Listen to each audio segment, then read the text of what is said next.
Welcome to the Thinking Practitioner Podcast, a podcast where we dig into the fascinating issues, conditions, and quandaries in the massage and manual therapy world today. I'm Whitney Lowe. And I'm Tel Luca. Welcome to the Thinking Practitioner. The Thinking Practitioner Podcast is supported by ABMP Associated Bodywork and Massage Professionals. ABMP membership gives professional practitioners like you a package including individual liability insurance, free continuing education, and quick reference apps, online scheduling, and payments with Pocket Suite, and much more. ABMP's CE courses, podcast, and Massage and Bodywork magazine always feature expert voices and new perspectives in the profession, including Whitney Lowe and myself, Tel Luca. Thinking Practitioner listeners can save on joining ABMP at abmp.com/thinking. We are here. We're here. Ha Haha. Welcome, everybody. A special episode of this podcast, whatever channel you're listening in. I am Tel Luca. I have a special, amazing co-host with me here today, Sue Hitzmann, the creator of the Melt Method with over 3,000 instructors around the world and who knows how many hundreds of millions of followers online. Sue, you and I wanted to do something for a while. We were brainstorming and we thought, Aaron Alexander. I love that. One of my favorite humans on the planet of all times. That's so cool and humbling to hear because I have so much respect and admiration for both of you. For the last, I don't know, at least decade. I don't know how to keep track, but for a long time. So I really appreciate that. It's really humbling, honestly. Well, thank you. We love you.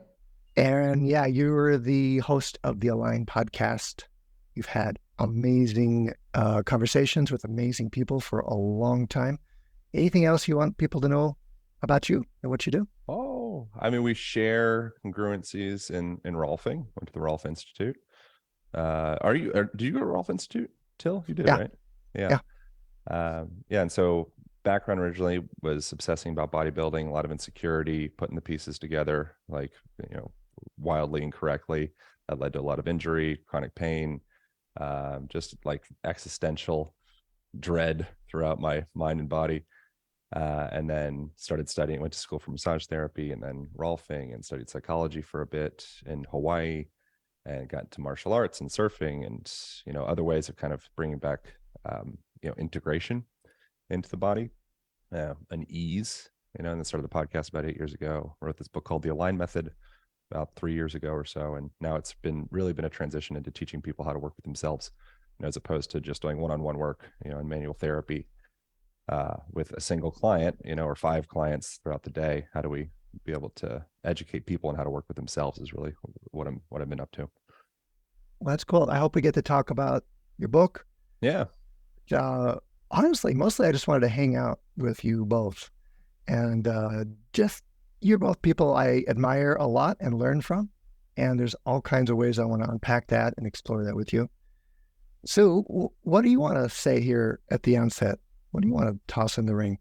I don't know. I'm just so grateful to get to hang out with you two because I just know this is going to be a great conversation. And, again, mutual respect for all of the pioneering education and work and just the tenacity and the brightness of both of you guys. I think it's really inspiring. So I'm just grateful to be in the company of you.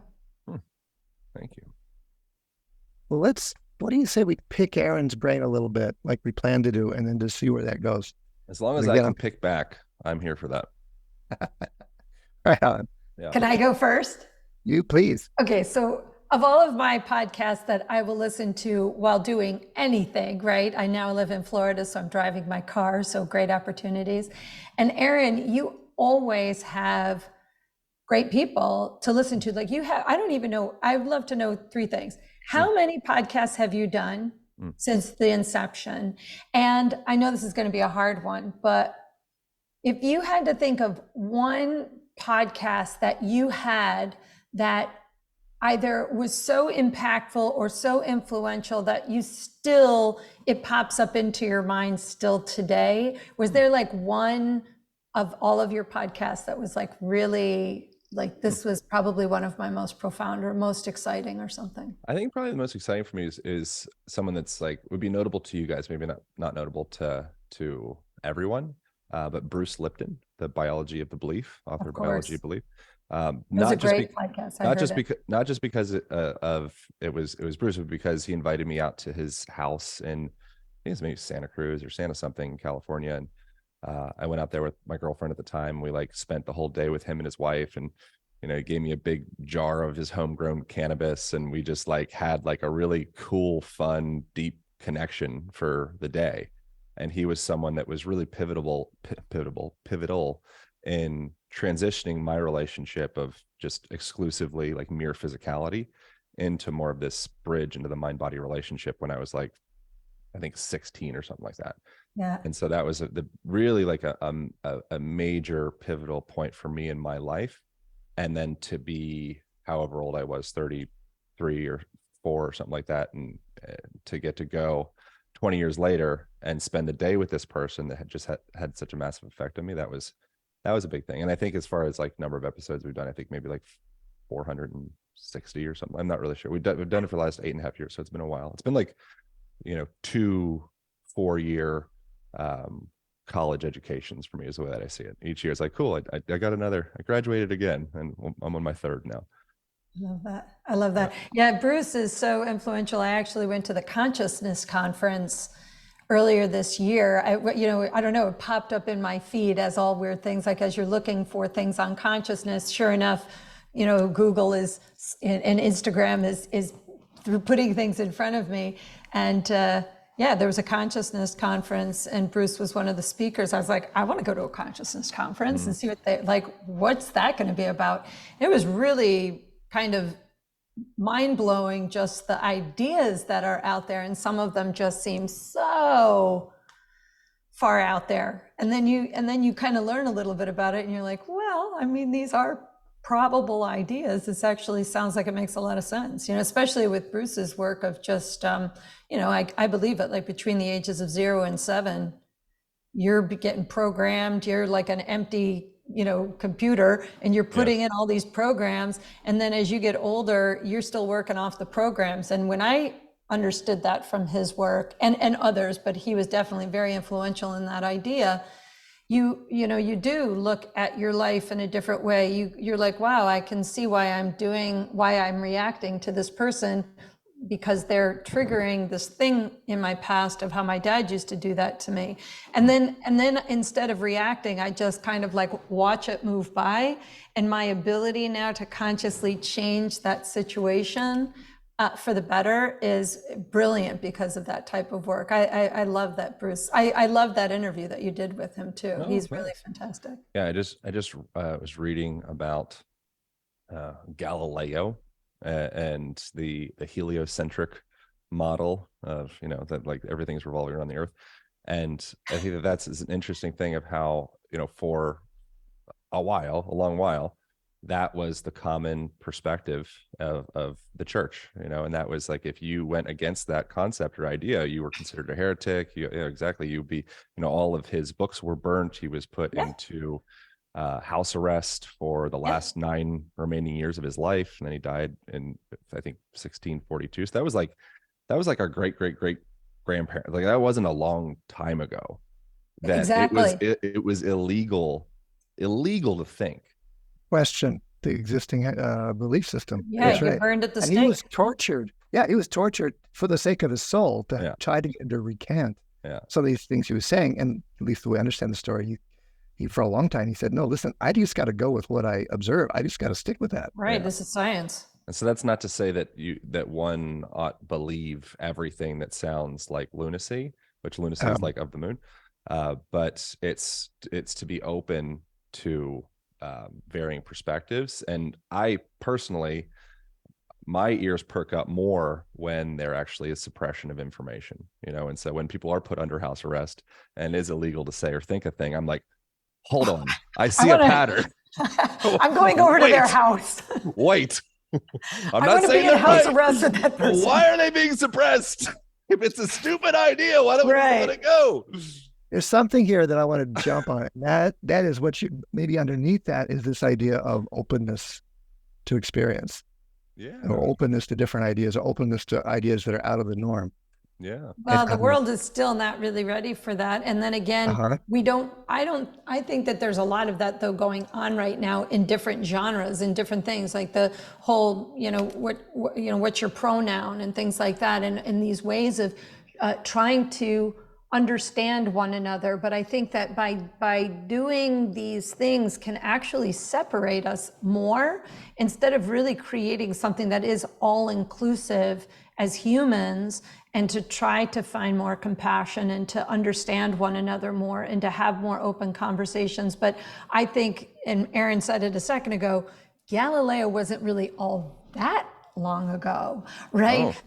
That we were doing that then, but that stuff still happens now. I mean, you see it happening all over the place. And when you write a book, you kind of get that, where people are like, if you write something that's a little off from what other people say, you get shamed and ridiculed and beaten down. But it's how you react to it that I think really counts, right? It's our reactions to the world that are what are going to create either calmness or craziness.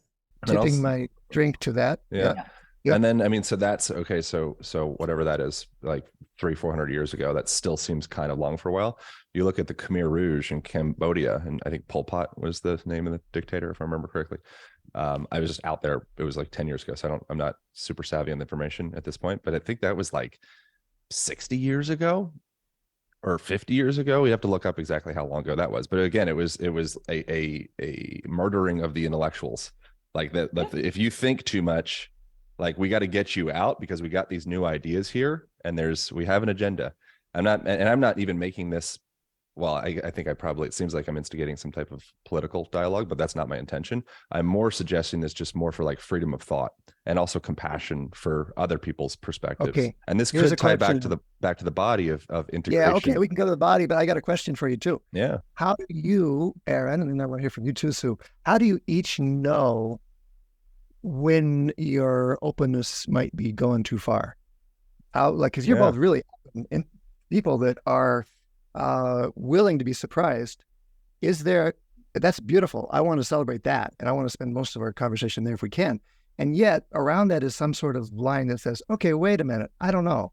Maybe it's that kind of paradox between wonder and skepticism or something like that. Yeah. So how do you personally know when that needle is tripping for you? Sue? Oh, you want me to go first? You're a lady, Sue. I am a lady. I would open your door if there was some way to open your entrance into speaking. Aaron. Yeah. I guess, how do I know I've gone too far? I actually think I have quite a grand amount of constraint. And I think I've learned to be that way. I grew up in a family where you had to tell them everything. Like, even if they hadn't asked you what you were doing, you were telling them what you were doing. And you just always had to say. So to me, I just think I'm selective. Like, when somebody asks me a question, depending upon what the question is, I might actually say to them, why do you ask? Or I might ask the question back to them. That's an interesting question. What do you blah, blah, blah, right? And I put it back to them because there's some other thing that they want to talk about. And so I kind of find that as an opportunity to have a conversation rather than answer a question. So yeah. I think on that, like, just as a human, that's kind of like my mindset. In my career, I think for me, I am a non-absolute human. I am never like, this is it and that is not. I am not a black-white person. I feel like I'm middle of the road.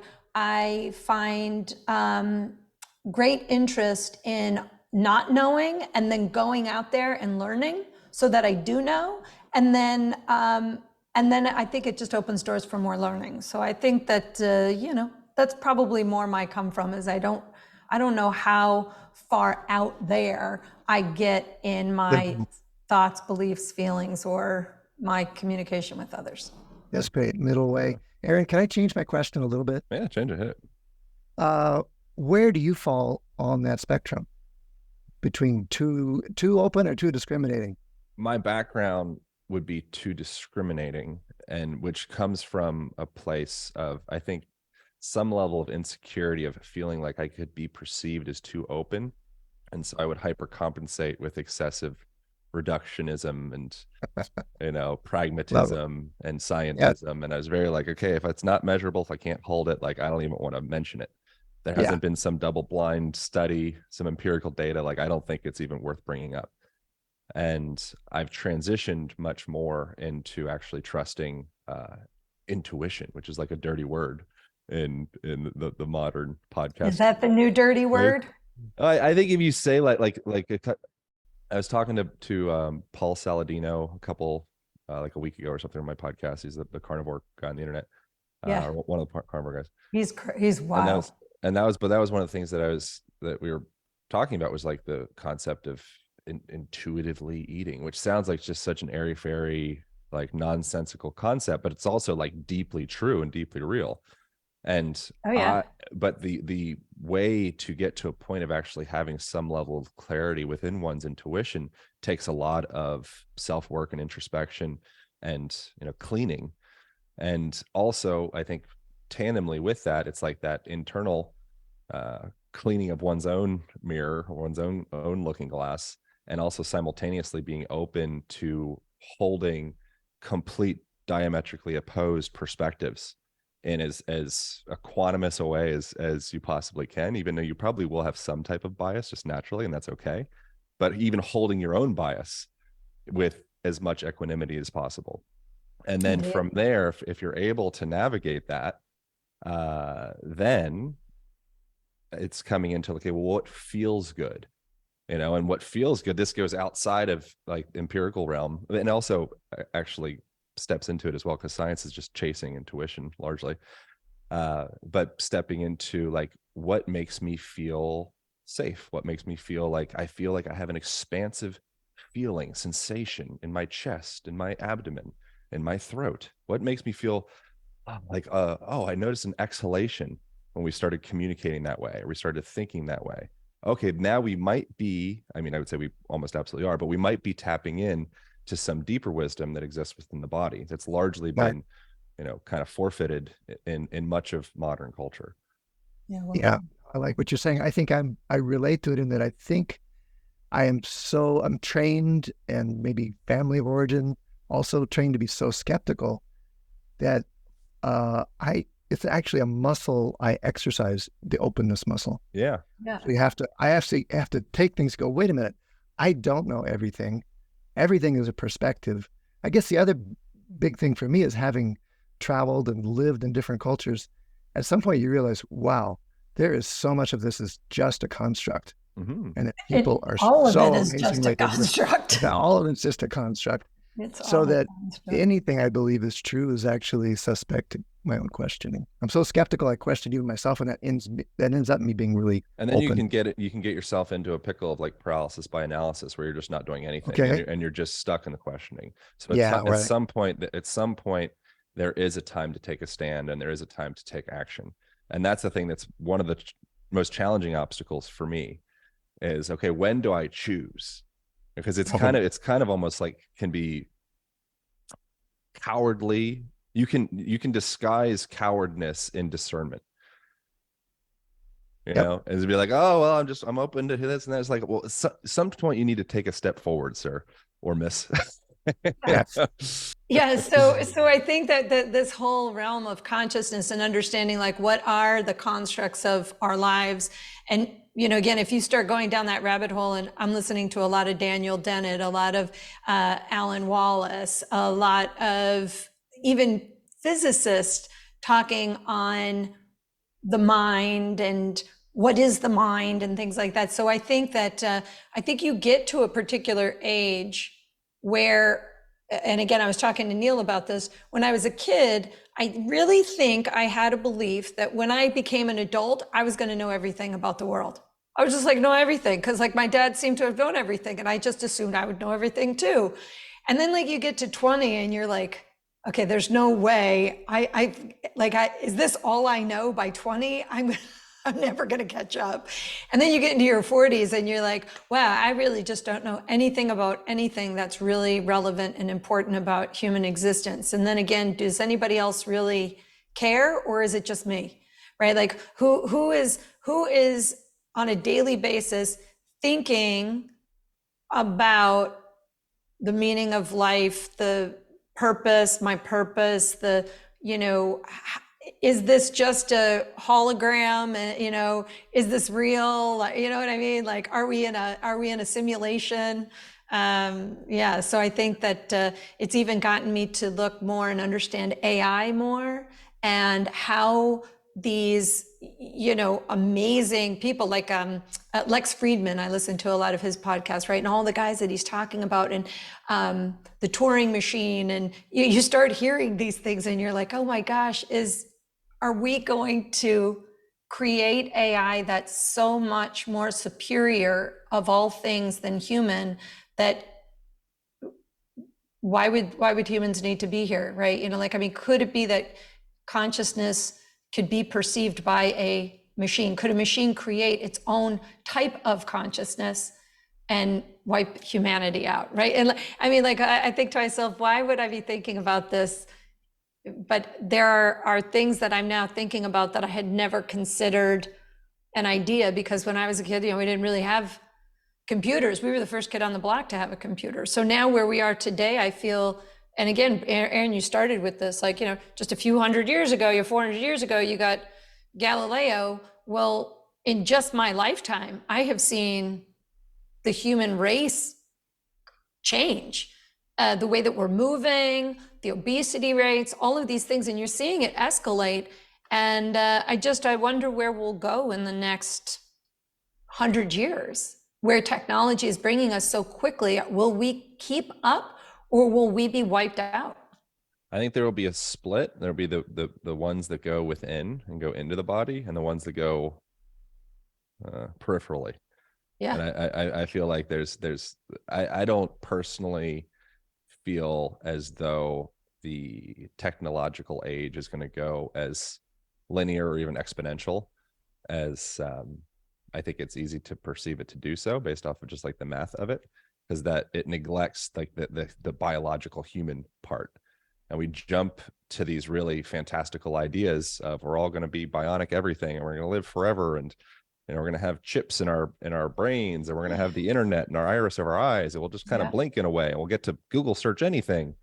And like, that's so much of that is not taking into account the systems that the biological organism, the sentient being that is you, and the miraculous being that is you, has been riding on, the foundation that it's founded on for millennia. And it's, if suddenly we just shift in a 50-year period to everything is robot, I think there's going to be a lot of turbulence in that.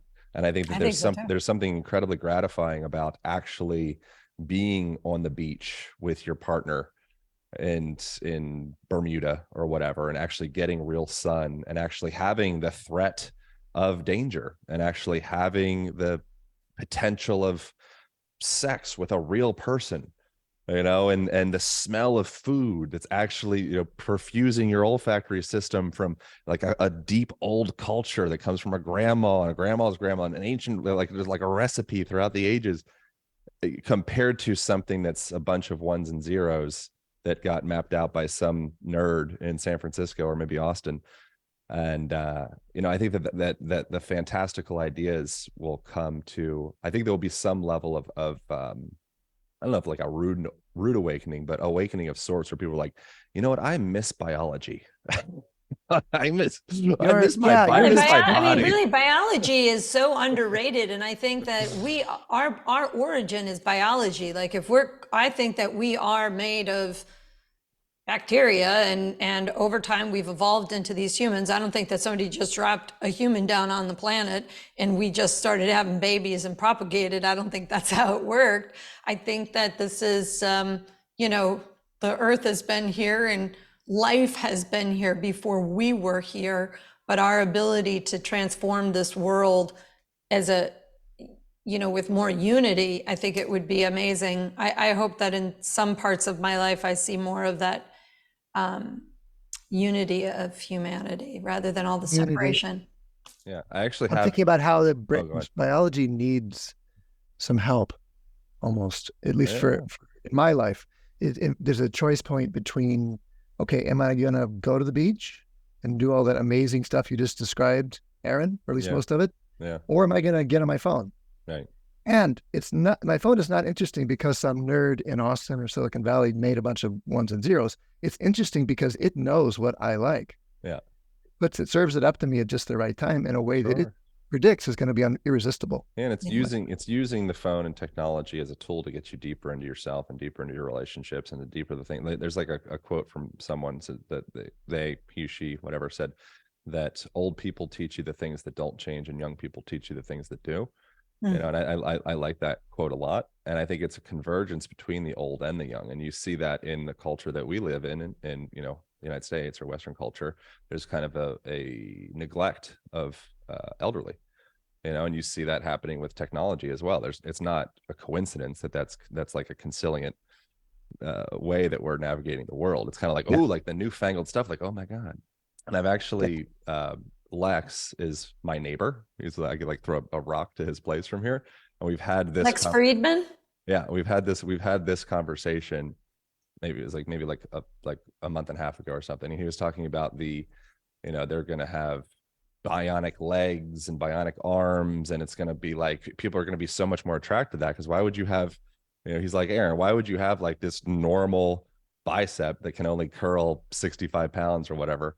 I don't actually know how much I could curl, but you know, whatever amount of normal human weight, when you can have a bionic arm, and there's going to be bionic Olympics, and it's going to be this whole thing. And my retort to that, to Lex, is like, well, why do you practice jujitsu, Lex? Like, why don't you just get a gun, bro? Like, a gun is so much more. Play a video game. Yeah. Right. Like, why do you play guitar? Why don't you just listen to the radio? Yeah. Like, why do you do these human things? Why do you run 10 miles on a regular basis? It's because there's so much freneticness that manifests in the human organism as a product of being immersed in technology. Like the static of technology, there's a bit of a barrier of sorts between human and technology. And the more we kind of push into that, it creates this, for me, like this like anxiolytic effect of sorts. And then I need to go back into my biology. I need to cold plunge. I need to jump in a river. I need to exercise. I need to just do a meditation. I need to like connect with a real human being in person. And then I'm like, okay, cool. I'm starting to find homeostasis again.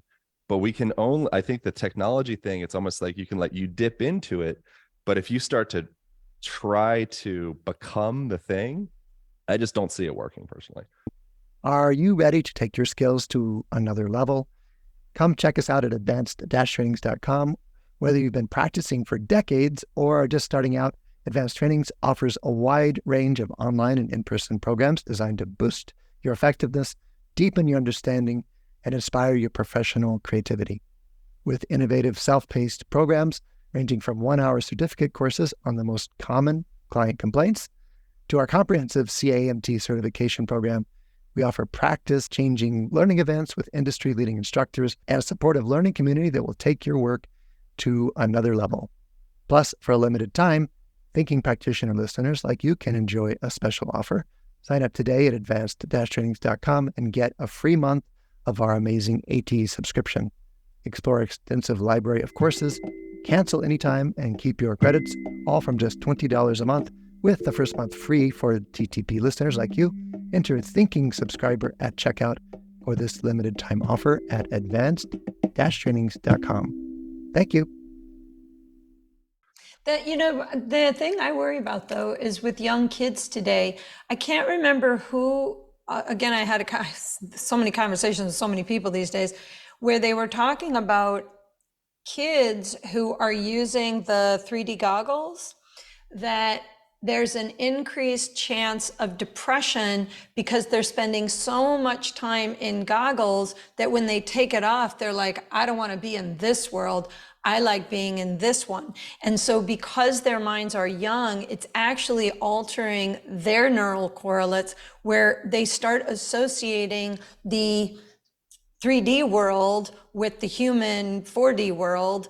And I think that's also why like these kids walk into a room and shoot people, because they're shooting people all of the time. And there's who cares? They shoot somebody. It's like they do that all the time in their games. So I think that's where I worry about the technology and how we're giving it to kids Do we bring our kids out? Do kids still hug trees? You know, are they still in the grass? Are they going to the beach, right? Are they experiencing nature, or are they spending more and more times in front of a fake world that's in front of them?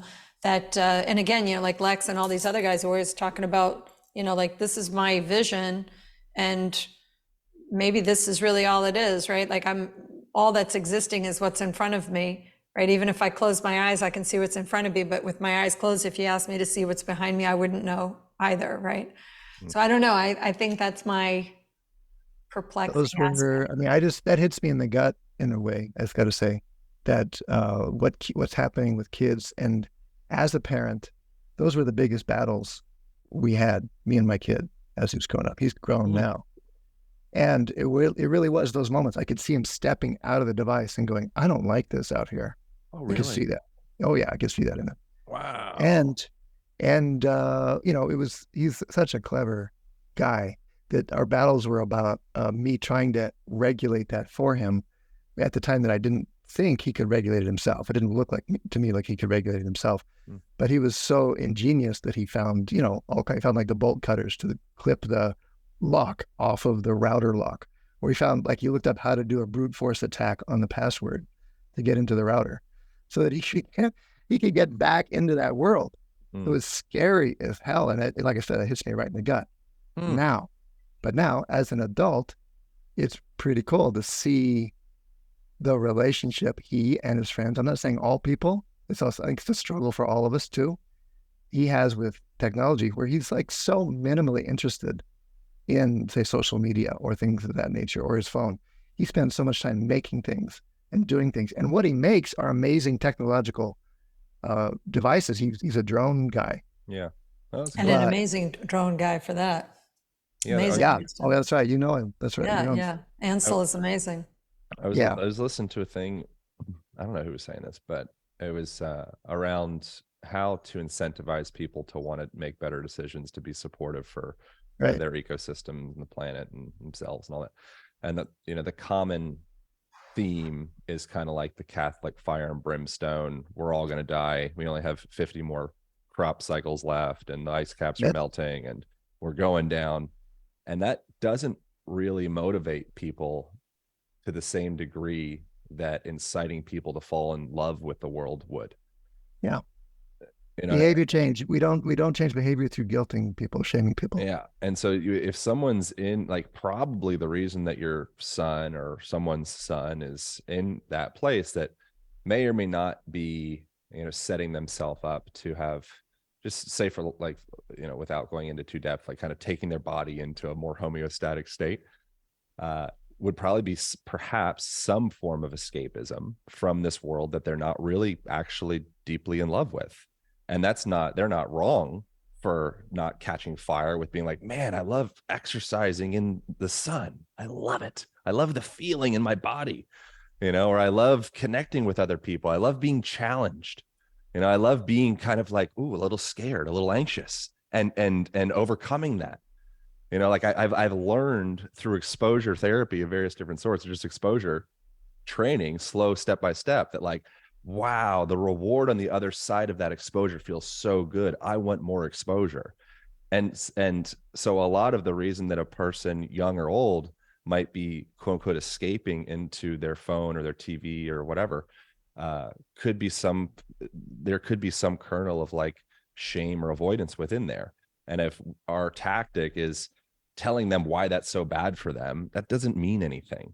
Right. You know, or shaming them deeper. It's like, yeah, I already feel kind of like a loser. I don't really say that, you know, because that would be terrible to say. But, like, at a deep down level, there might be some type of insulation around some layer of shame, and your shame isn't supportive for redeeming me of the shame.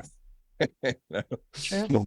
You know, that's not everybody, but I think that could be something to that, of like, why doesn't a person like to just go out and be in the sun? Like, what could the resistance there be? You know, and so I think it's like how do we incite people to fall in love with nature, and fall in love with their bodies, and fall in love with their intuition, The human experience. Yeah. I mean, it's a privilege. It's a gift to be in a body, I think, you know, otherwise you're just part of the ether spinning around into the energy of whatever it is we've come from, I believe. And, to come into physical form and have an experience, I think even for the bad shit that happens, it's a great learning of humility and grace and gratitude. And I think my biggest lesson is just that hate is not the opposite of love. Fear to me is the opposite of love, because when you act in a state of love, things flow just like love does. It just flows. But you act in a state of fear, you think you're losing something, something's being taken from you, you're scared that you don't know enough, whatever. If you act in a state of fear, I think you fuck things up. Yeah, and can you really fuck anything up? It's getting into like right, wrong, bad, good. Right, but it will, or the circumstance to which one is in may actually, you might actually react in a way when you're acting in a state of fear that makes things worse. You're now fighting for your life. You're fighting for someone else's life. You're fighting for what's right, and then that is a fight, and that's not very loving. And I think we make a mistake of that.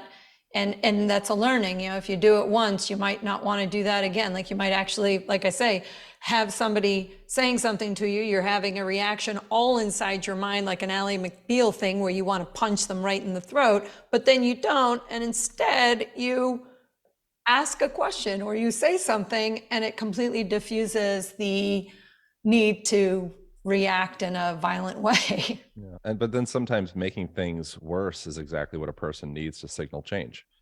So if you were always in prevention of, say, like forest fires, for example, and you're like, oh, like put out the fires, you could hypothetically be setting yourself up for some like cataclysmic disaster, and so if we're in fighting and resistance and of anything that could be perceived from our moralistic judgment as good or bad, it's like all you got to do is like I've felt pretty devastated around certain things in my life, and after the fact I look back and like that thing that I would do everything that I possibly could to push away was in fact the thing that actually brought me into a place of being able to change. So I agree with everything you're saying, and also I think there could be a place for things being quote unquote bad and quote unquote No, good. exactly right. They're learning curves, right? Yeah, I get it. I want to get specific to or personal even, because I see you both as people who bring your personal seeking and processes into your public work. For sure, that's something I admire about both of you. Mm-hmm.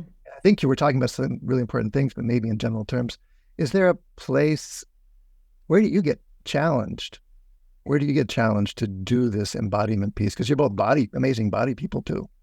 Where do you get challenged there, and how do you work with it, and where do you fail, and where do you feed? I get challenged all kinds of ways. I get challenged in a lot of comparison. That would be a big thing, and that's the thing. That's like the balance of exposure to the internet is you get to be inspired by the quote unquote best in the world, all the things, and you also have the availability to run this perpetual comparison game. And so that's the thing that I have to be able to navigate within myself. And the thing that is the most supportive within that, it's kind of like comparison could be a comparable relationship to like technology, like absorbing yourself in technology, absorbing yourself in anything other than rooting in the things that truly matter, like the invisible things that will always be there, like the free stuff that makes you feel like that deep kind of visceral way. Reinvesting bandwidth into that. And sometimes in my life, so comparison in terms of what your bicep size or your audience size, or where is the my thing would be more, I feel pretty confident in physicality. I can be, my main comparison would probably be like audience, career, business, book sales, program sales, stuff like that. And I can also simultaneously acknowledge, one, just how grateful I am and how just absurdly, I think, I don't know if luck is the appropriate word, but I'm just like, wow, I have that as well. Where I'm just like, oh my God, like this is so unbelievable how much I have to be grateful for.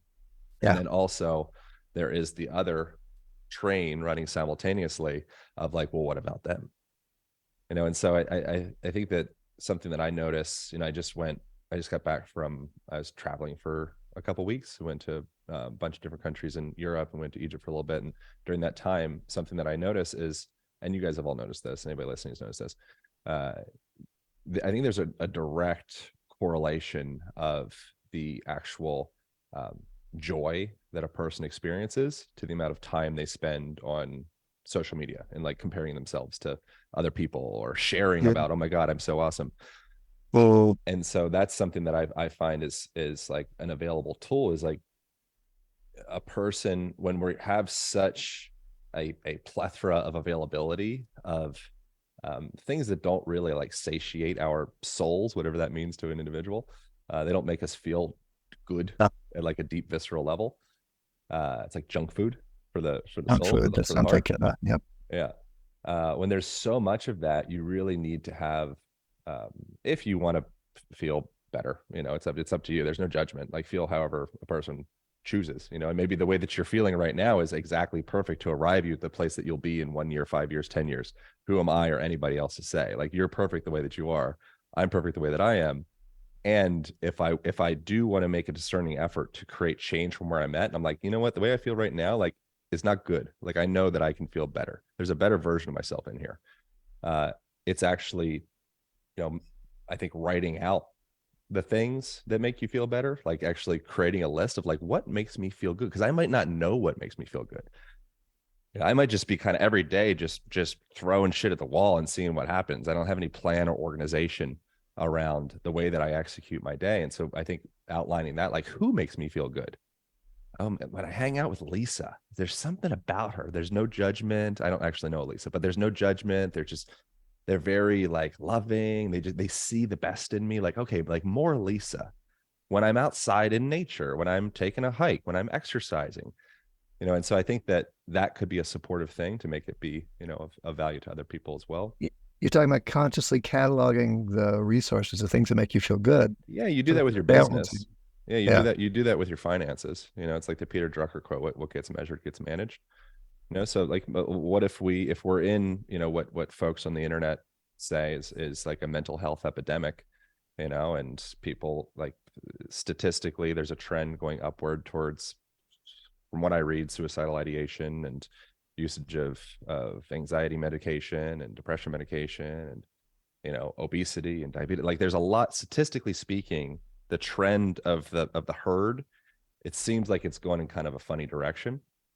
And so if we were to look at it from like an analytical lens or like a business lens, I would say, okay, well, let's like extrapolate out and see like what's working and what's not, and actually write that stuff down and create accountability with yourself. Be the CEO of your own life and say, okay, what did I do today that actually was chicken soup for my soul, or whatever that book is called. What is that book called? Chicken soup for the soul? Chicken soup for the soul, yeah. Yeah, like right. where did I do chicken soup today, and where did I do Jolly Ranchers? And like write that shit down.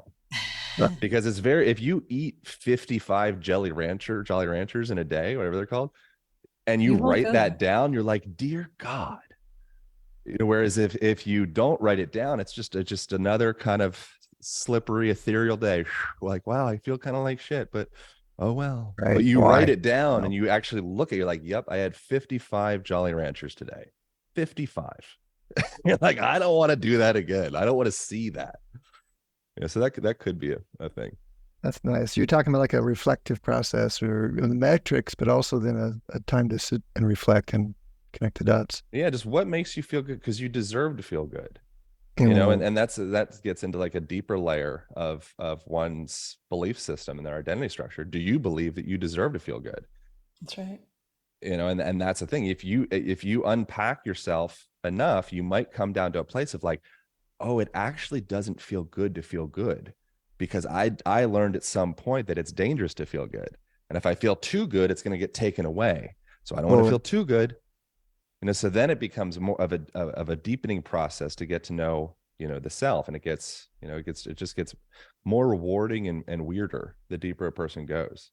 And a common starting point that it seems like probably all of us had was like starting probably with the body. and you start off with like, connective tissue and joints and my back hurts, or, I have an eating disorder or something of the sort. It's more physical. And then typically if a person sits with that long enough, it starts to dissolve into the deeper layers, which is like, okay, like, who am I? And what's the belief systems that are holding these postural patterns and, all of the patterns that I call myself together. Yo. Sue, is there a challenge you're willing to share with us? I think, there's all sorts of challenges in life, but I guess like on what Aaron was saying, like as a human, I feel very satisfied with myself. I feel like I'm doing my very best to contribute to this world and leave it a better place than what I came to it. That I remember my grandpa saying, I said, "Grandpa, what's the best job for me?" And he said, "Susie, if you can find out something that you love to do and people pay you for it, that's the best job in the world." I was like, what would that be? So I feel very privileged that I've been able to come into people's lives and help them transform from the education I've had and from the experiences I've had. And it's amazing, when you get to stand in front of people and you get a lot of thank yous, you get a lot of connection, you feel transformation. And I think that really keeps me going. I'll side with Aaron on the whole. I've never really been into social media. I never did social media, right? As a business owner, we got into the whole social media thing way too late. And I've had things like recently, like my social media account, Sue Hitzmann, I was impersonating Sue Hitzmann. And so they took that away so they took my page down, and I've lost a Facebook page, and we lost one mail page. So I've had fraud. I've had all sorts of crazy things happen in business that you would think would harden some aspect. Or I've had people say to me, "What's your brand?" I say Melt Method, and they go to Instagram. They're like, "Well, you only have 25,000 followers, so it can't be that important," or something like that. And you just like want to go, like, what have you done, jerk? Why are my numbers so important? Because I know how many people I've affected, and really, does it really matter? I mean, when I die, is anybody even going to remember me? It doesn't even matter, right? The only thing that's important is what I'm doing right here and now. And the rest of it, I just let my team deal with. And I finally have a team helping me who say, we can help more people. You could reach more people. I'm like, help me to do that. I don't know how to do hashtag awesomeness or whatever it is, that make people look at your post. I just don't even understand any of that. And I would rather spend 10 minutes with real people than 5 seconds on social media. So I do social media to reach people, to impact people's lives, to wake people up, because in doing that, I think it makes me fulfill a purpose that I just innately believe is why I get the opportunity to be a human being. So, and then thank you for that. No, and then on the other hand, I don't know anybody else who uses social media in the way you do to bare your soul to us and to share what's going on for you on the personal level in a way that's both very personal, but really universal. Well, that was on my personal, you're talking about on my personal Facebook page when Chris died. That was, the whole thing was just so outrageously like, what is happening? How could this be happening?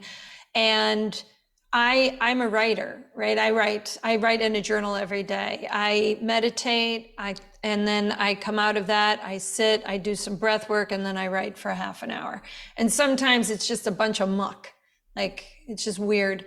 But every once in a while, there are things that I will write that are so from my heart and my soul, I almost feel like I'm channeling some message that when I read it back, it affects me so deeply. I would put excerpts of my journal on Facebook, and it was one of the things that helped me get through the darkest days of of loss. It was definitely the thing that helped me. I had launched Anatomical Gangster, which was this podcast that I've never really gotten to do, but have all of these. I'm actually going to put them all up on YouTube on the Anatomical Gangster. I'm going to just put them up there. I got to speak to all of the mentors and educators that have helped me get through life and have just helped me. And in that, they all came and I said, I want to have these conversations and just talk about whatever. And it just helped. I think that it really did. It helped me to change my perspective, to find compassion for his family, to find compassion for our situation, and to this being your husband who died. Right.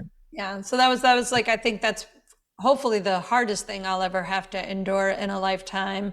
But for sure, by far and away, that has forever changed me. Just like when my dad died, you can't get around death and not think that that's going to change you. But I feel like a better person because of it. So back to what Aaron had said before, sometimes shitty things have to happen because it's kind of like, they say a lotus flower needs the mud. It can't grow if it's not in the mud. So you have to have the mud to let the lotus flower grow. And I really believe that sometimes those hardships change everything. I'm with you. And I actually, this occurred to me because I think of you both in different ways, but in this common way that says you're both sharing your personal process, your personal seeking in a way, with in a very public space with a large audience. And that's, if there's a struggle for me, if it's a challenge for me, it's knowing how to do that, honestly, being courageous enough to bring it forth, and sometimes that's the only thing that's alive. That's all I can do. You feel less alone, right? That's right. Talk about my wife going through her cancer journey, for example. Exactly. All I can do is get her on the podcast and let's talk to her about what kind of body work works for her. Yeah.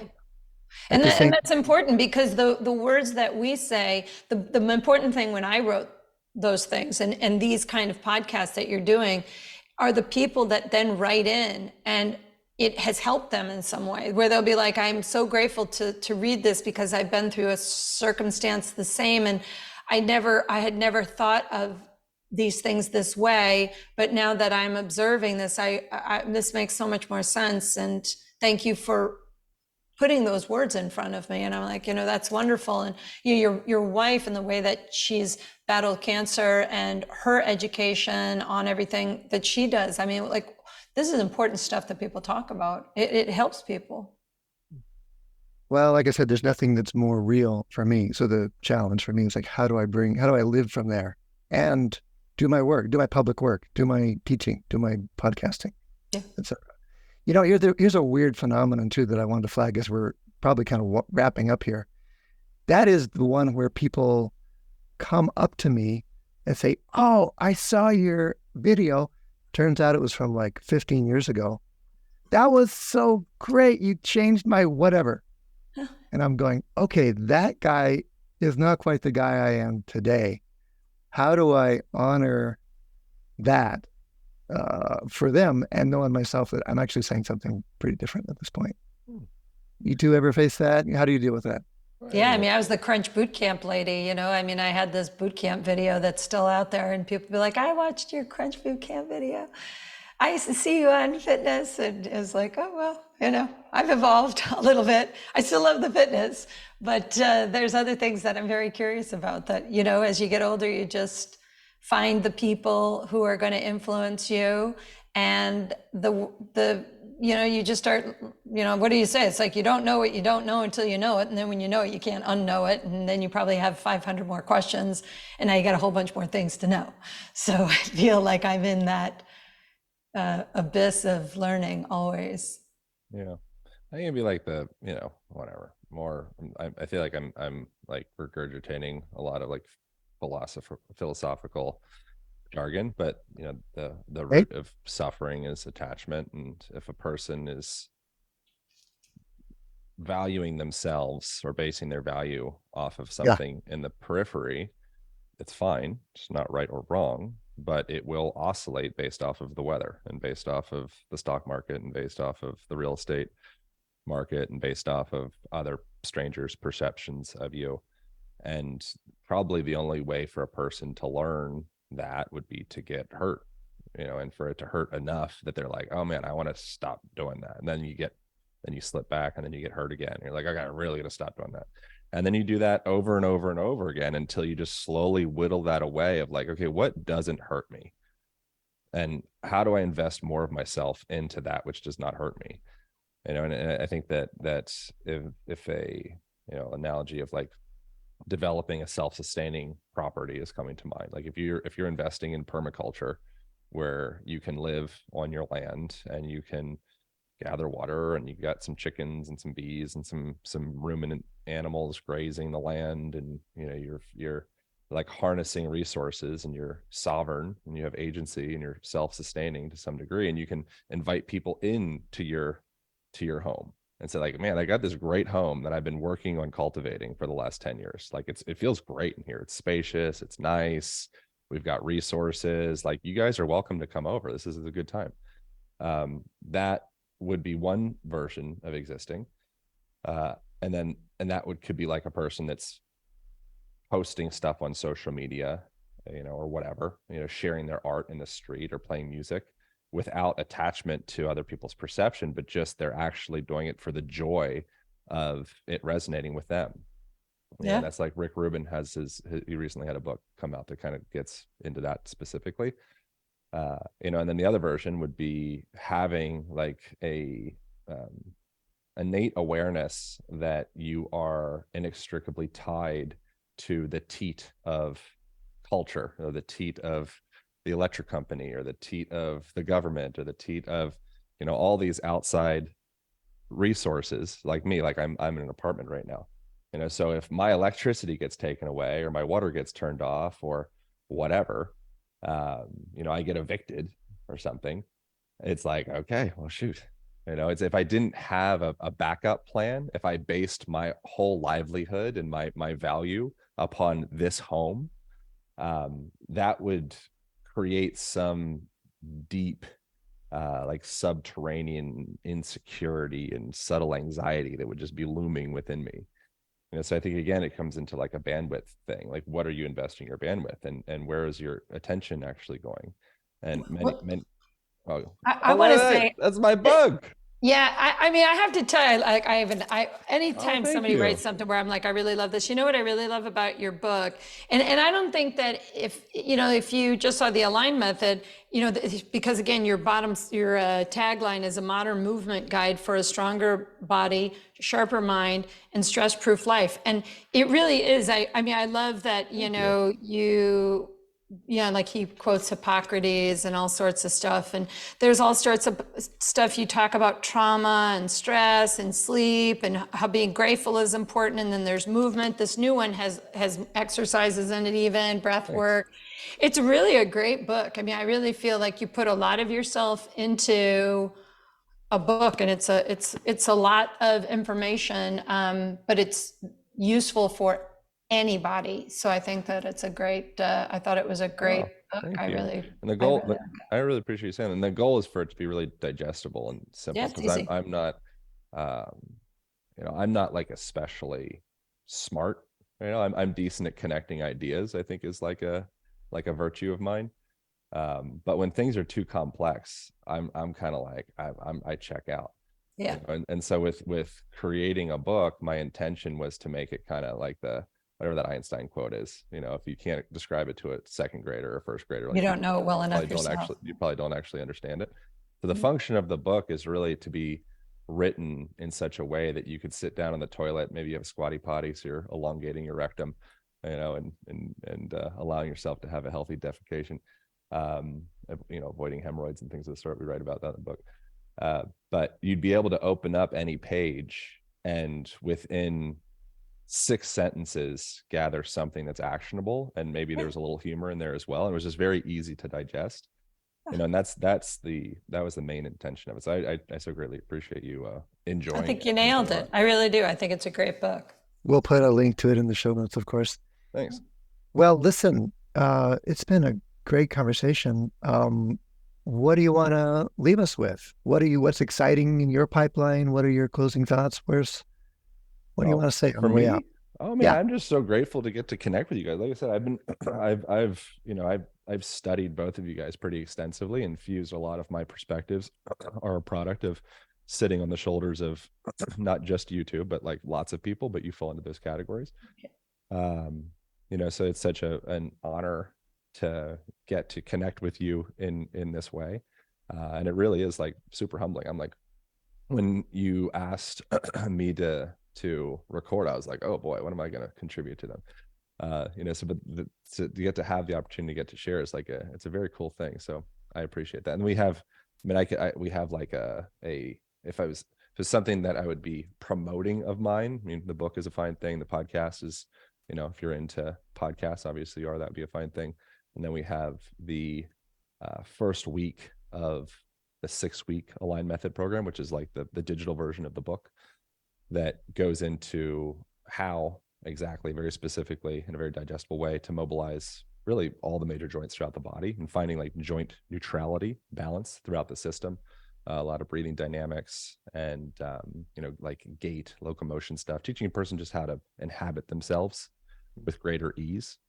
The first week of that is free, and that is at alignpodcast.com/AMP, stands for Align Method Program. And I think that would be it. I just really appreciate you guys sharing time with me. It's such a pleasure to get to connect in this way. Likewise. Yeah. Well, again, we'll link that in the show notes. How about you, Sue?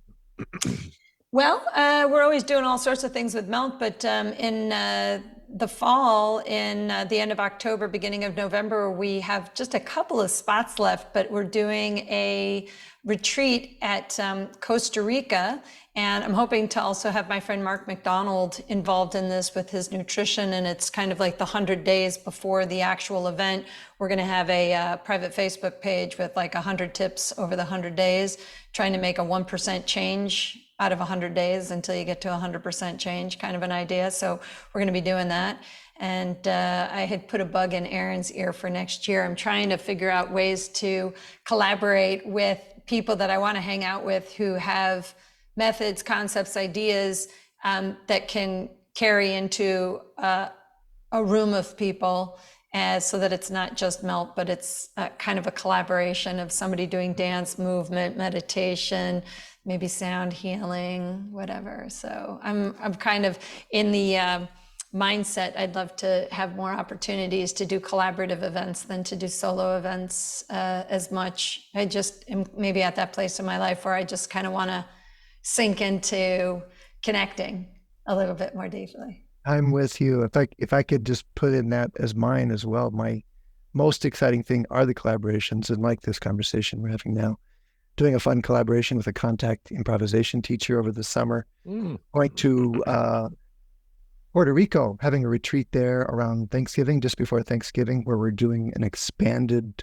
timeless version of what we usually cram into just a little bit of time. So we're going to stretch it out on the beach in Puerto Rico. Yeah. And then walking a good section of the Camino de Santiago over the Pyrenees with Robert Schleip and a bunch of other fascial teachers next May. So come join us for like a walking workshop on the hoof. I'll do it. It's going to be awesome. I love that. Anyway, thank you. Oh, Sue, thanks for joining today as my special co-host, and then Aaron, my special guest. Thank you guys so much. I appreciate you both. Thanks, guys. Oh, it's mutual. See you later. All right, see you. Books of Discovery has been part of massage therapy education for over 20 years. Thousands of schools around the world teach with their textbooks, e-textbooks, and digital resources. Books of Discovery likes to say, learning adventures start here. They see that same spirit here on the Thinking Practitioner podcast, and they're proud to support our work, knowing we share the mission to bring massage and bodywork community enlivening content that advances our profession. Check out their collection of e-textbooks and digital learning resources for pathology, kinesiology, anatomy, physiology at booksofdiscovery.com, where Thinking Practitioner listeners like you save 15% by entering Thinking at checkout. Thanks, Books of Discovery.